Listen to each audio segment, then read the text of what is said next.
Have you ever wondered why the world keeps getting louder, yet your inner voice keeps getting quieter? We wake up to notifications. We fall asleep to screens. And we spend our days trying to outrun a silence we secretly fear. But across the vast wilderness of North America, the old tribes believe something different. They believe that silence is not an absence, but a doorway, a threshold, a thin place where the world you see and the world inside you finally touch. For the Lakota, the Cree, the Blackfeet, the Ojibwe, and many others, there was a sacred understanding. A person does not truly see until they dare to be alone with the earth. They called it the vision quest, a journey not into the forest, but into the deepest chambers of the self, a journey where the wind becomes a teacher, where the night becomes a mirror, where the soul begins to whisper truths that cannot be heard in ordinary life. Imagine standing on a lonely ridge at dawn. No phone, no food, no distractions. Only you, the sky, and the question you've avoided for years. Who am I beneath all the noise? For centuries, young warriors, healers, and seekers stepped beyond the edges of their village to find that answer. They believed that when a human being is stripped of comfort, of sound, of certainty, the veil between worlds thins. The Great Spirit draws near, and a vision arrives, not as fantasy, but as revelation. Some returned with clarity, some with courage, some with a glimpse of the life they were meant to live. And now, as the modern world grows heavier and more chaotic, that same ancient question rises again, softly, patiently, like a heartbeat beneath your life. When was the last time you truly heard yourself? Beyond the noise, something is calling your name. A truth you've forgotten, but not lost. Step closer. The veil is already thinning. Long before cities, clocks, and screens, there were the old nations of this land. The Lakota, the Blackfeet, the Ojibwe, the Cree, the Crow, and many more whose names echo softly through the plains. To them, seeing was not something you did with your eyes. It was something your entire being had to awaken to. A clarity that rose from the deepest layers of the soul, and they believed this clarity could only be found through a sacred passage, a ritual older than memory itself. The vision quest. It began with a simple truth. A human being is born twice. Once into the world, and once into understanding. The first birth happens without our choice. The second requires courage. Before stepping into the wilderness, the seeker entered the sweat lodge, a dome of earth and willow branches, heated by stones glowing red in the dark. Inside, water hissed against the stones. Steam rose like ancient breath. Elders prayed. Songs that had been sung for hundreds of years filled the air with a trembling warmth. This was not just a cleansing of the body. It was a cleansing of the noise, the burdens, the identities we cling to without knowing. When the door opened, the seeker emerged into the night, reborn in silence. From there, they walked alone, to a hilltop, a ridge, a forest clearing, a place chosen not by the mind, but by a feeling in the chest, a subtle pull, as if the earth herself whispered, "Here." They carried almost nothing. No food, no water, no words, only a blanket, a small bundle of offerings, and the question burning quietly within them. The old tribes believed that when you strip a person of comfort, of routine, of distraction, you reveal the shape of their spirit.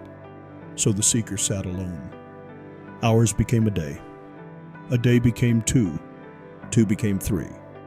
The sun burned, the cold pressed in, and the night stretched endlessly across the sky. In the beginning, the mind fought back. Memories, fear, imagined dangers, the urge to leave, the urge to escape oneself. But slowly, the wilderness began to soften the noise. The wind carried away the cluttered thoughts. The darkness swallowed the fear. And what remained was something the elders called the first sight, the sight that comes when the inner world and the outer world finally breathe together. The mountains no longer felt separate. The sky no longer felt distant. The earth beneath the seeker's feet beat with the same quiet rhythm as their own heart. In that state, they said a person could hear what cannot be spoken, a knowing that rises not from logic, but from the place before language existed. Some described it as presence, some as a voice, some as a picture behind the eyes, and some as a feeling sharper than sight itself. But however it arrived, the elders agreed on one thing: a true vision is not something you invent. It is something that finds you when all the walls inside you fall away. For the tribes, this moment wasn't mystical. It was natural, essential, a sacred reintroduction between a human being and their own soul. And this was only the beginning, because every vision, no matter how small or strange, carried a message, a direction, a thread meant to be followed back home. The vision quest wasn't about escaping the world. It was about returning to it with new eyes, eyes that could finally see what was always there, waiting, watching, calling. There comes a moment when the seeker steps away from everything familiar and the world becomes quiet enough for something deeper to awaken. After leaving the sweat lodge, after the heat, the prayers, the ancient songs, the path leads outward, toward open land, toward places untouched by human noise, toward the vastness that holds more truth than any village wall ever could. To the old tribes, the wilderness was not a backdrop. It was a presence, a teacher, a living spirit that spoke in wind, silence, and shadow. The seeker walks alone, step after step. No companions, no guidance. Only the rhythm of their breath and the endless sky stretching above. Some walk through tall grass that brushes their legs like unseen hands. Some climb rocky slopes where every echo feels like a question they have avoided for years. Some wander beneath towering pines where the air smells of resin and cold stone, and every heartbeat rings louder than the thoughts they once believed were important.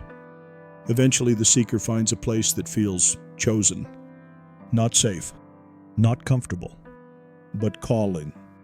A hill washed in morning light, a clearing touched by moonshine, a twisted old tree whose roots feel older than memory. Wherever it is, the heart knows. A subtle pull, a breath caught in the chest, a silent whisper, "Stay, this is where the fast begins."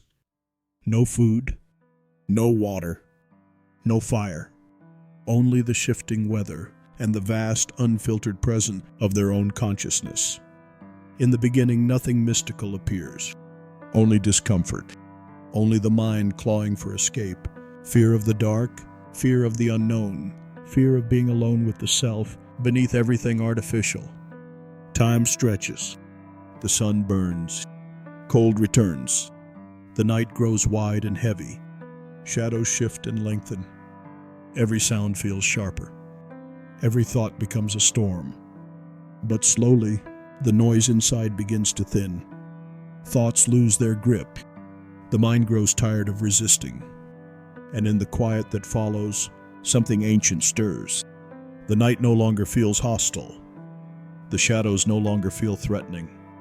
The land no longer feels empty. It feels aware. The seeker senses a rhythm, the same rhythm moving through the trees, the cold wind, the distant stars. A rhythm that mirrors the pulse beating softly in their own chest. And then a shift. Not bright, not dramatic, but subtle.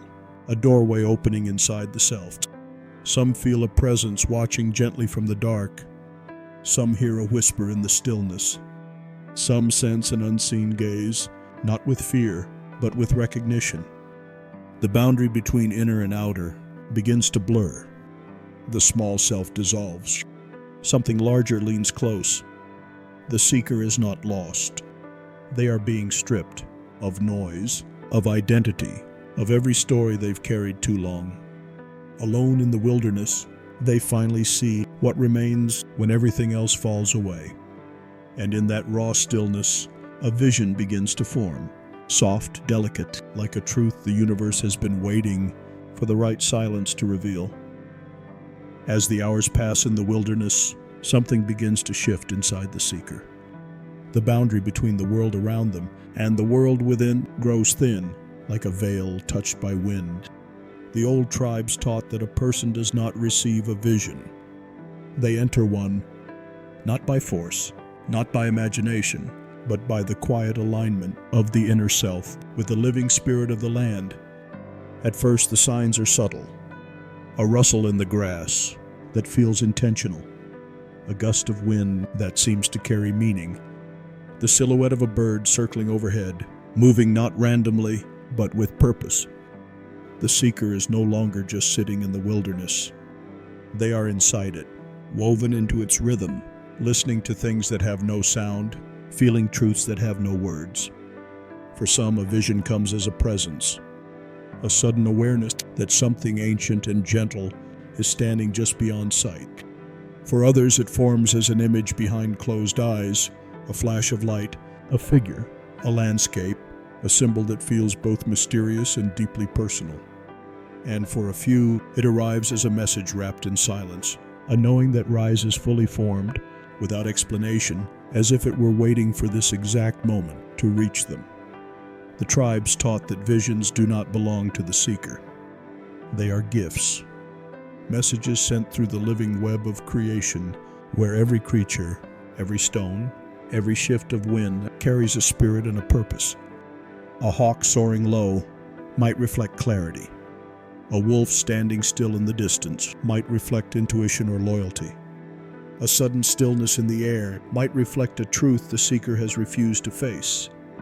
These are not hallucinations, not fantasies, but mirrors, symbolic expressions of a person's own soul seen through the language of nature. And yet not all visions come softly. Some arrive like storms, a rush of emotion, a memory resurfacing with sharp edges, a fear rising from the past that demands to be confronted before the path can open. The seeker has no one to speak to, no one to lean on, no one to interpret the moment for them. They are alone with the truth, and the truth does not shout, it reveals. Many describe this phase as standing between two worlds, the physical world of wind, stone, and sky, and the inner world of memory, spirit, and meaning. In that in-between place, the seeker realizes something profound. The wilderness they feared is the same wilderness within themselves. Every shadow outside reflects a shadow inside. Every movement of light reflects a movement of understanding. And then, without warning, the vision becomes clear. A single symbol, a single message, a single moment that feels larger than life and yet unmistakably intimate. It may be a warning, a calling, a reminder, a direction, a truth they have avoided for years, or a gift they did not know they needed. The world does not speak in sentences. It speaks in signs, and in this sacred moment, the seeker finally sees them, not with their eyes, but with the part of themselves that has been silent for far too long. The vision ends quietly, not with grandeur, but with a sense of knowing, as if the universe has placed a hand on their shoulder and said, "Now you understand." As the vision unfolds, the seeker begins to sense a presence woven through the silence, a presence that feels ancient, familiar, and deeply attentive. For the old tribes, this presence was known by many names: spirit animal, spirit guide, helper, messenger, or simply the one who walks with you. They believed every person was born with a spiritual companion, not a creature of flesh and bone, but an expression of their deepest nature, a mirror of the soul's purpose. The wilderness gives shape to this companion, speaking in symbols the heart can understand, long before the mind can explain. A hawk gliding in a perfect circle overhead might carry the message of clarity, sight, or a higher path the seeker has avoided. A wolf appearing at the edge of the trees might embody intuition, loyalty, or the strength to walk alone without losing one's way. A bear crossing silently through the undergrowth might reflect healing, inner power, or the courage to face wounds long buried. And a raven perched on a branch, watching with calm intelligence, might reflect transformation, death and rebirth, the shedding of an old identity, so a new one can emerge. These guides were not seen as external spirits invading a person's journey.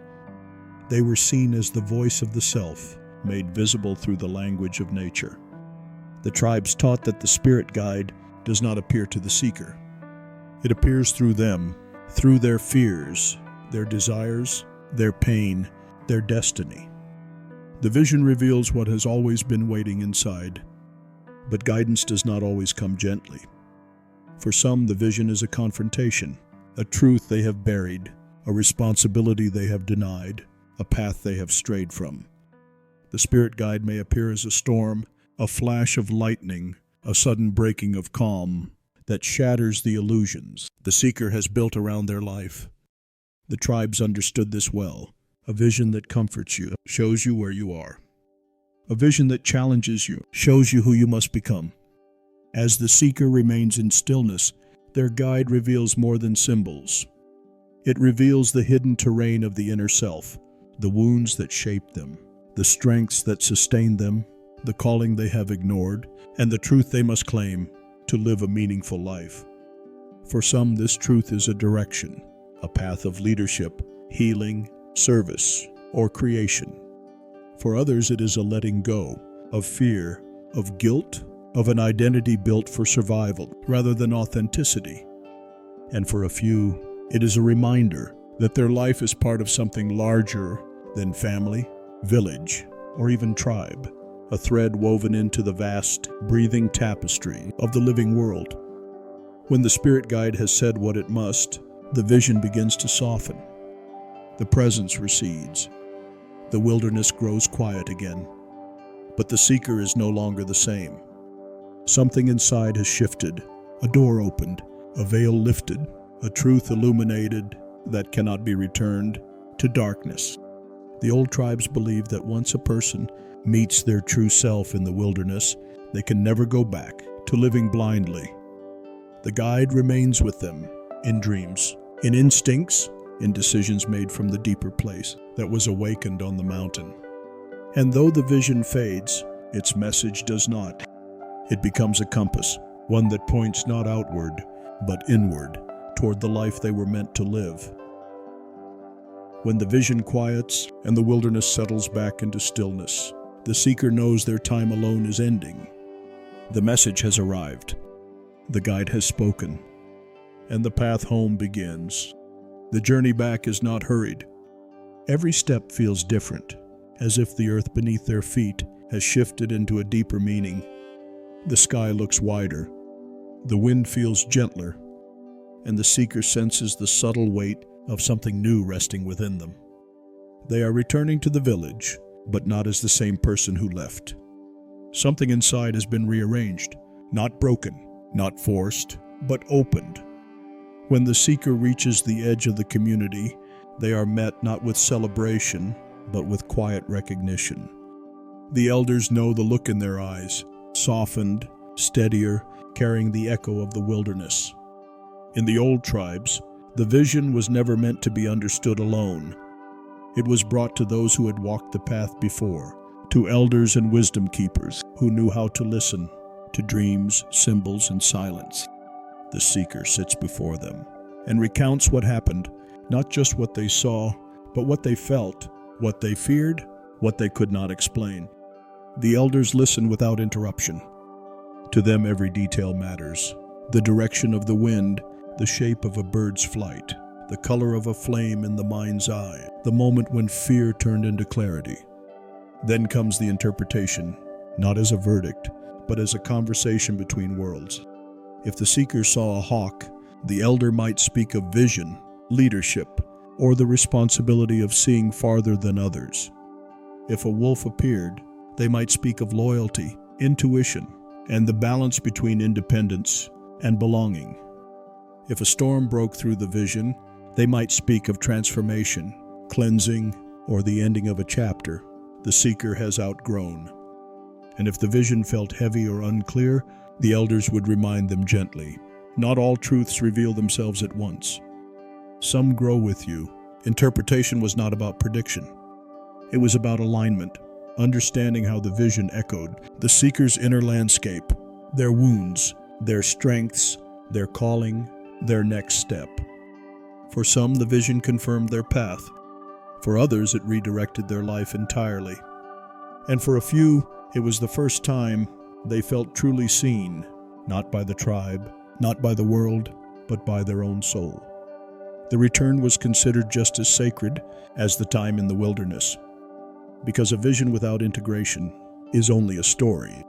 It is in the return that the vision becomes a guide, a compass for decisions, relationships, and the work the seeker is meant to offer to their people. The tribes believe this deeply. A vision is not an escape. It is a responsibility. To carry it is to walk differently, to speak more truthfully, to see others more clearly, to live not from fear, but from purpose. As night falls, the seeker steps back into the rhythm of the village. Children run, fires glow, voices rise in soft conversation. Life continues as it always has, yet the seeker feels the quiet presence of their vision lingering, not as a memory, but as a companion. And though the wilderness now lies behind them, its lessons walk with them into every sunrise that follows. The seeker has returned. The vision has spoken. But the story does not end on the mountain. In truth, the real journey begins the moment a person comes home, when the noise of daily life rises again and the quiet clarity of the wilderness is tested by the world they left behind. The old tribes understood something we are only beginning to remember today. A vision quest is not about the past. It is about the life that follows. It is the choices, the honesty, the courage to live in alignment with the truth that revealed itself in the silence. And now, in our age of constant noise, endless distraction, and minds pulled in 1,000 directions, the question once asked in the wilderness returns to all of us. When was the last time you truly listened to the voice beneath your thoughts? We may not climb a hill alone for 4 days. We may not fast under the open sky. But the essence of the vision quest has not been lost. It lives in moments of stillness we rarely allow ourselves to feel. It lives in the breath we ignore, the intuition we silence, the inner calling we postpone for a future that never arrives. The truth is simple. You do not need the ancient rituals to begin your own journey inward. You only need a moment where everything becomes quiet enough for your soul to speak. 5 minutes of stillness. One honest question. One breath without distraction. What is your spirit trying to show you? What have you refused to see? What calling have you ignored because the world was too loud to hear it clearly? Across centuries, the tribes believed that clarity is not found in answers, but in presence. Not in noise, but in noticing. Not in seeking something outside yourself, but in remembering what has always been waiting within. And perhaps, as you listen to these words, you can feel it too, a subtle stirring, a quiet recognition, a truth rising from beneath the surface of your life. A reminder that the veil between the world you live in and the world inside you is thinner than you think. And somewhere in that thin, trembling space, your own vision is waiting.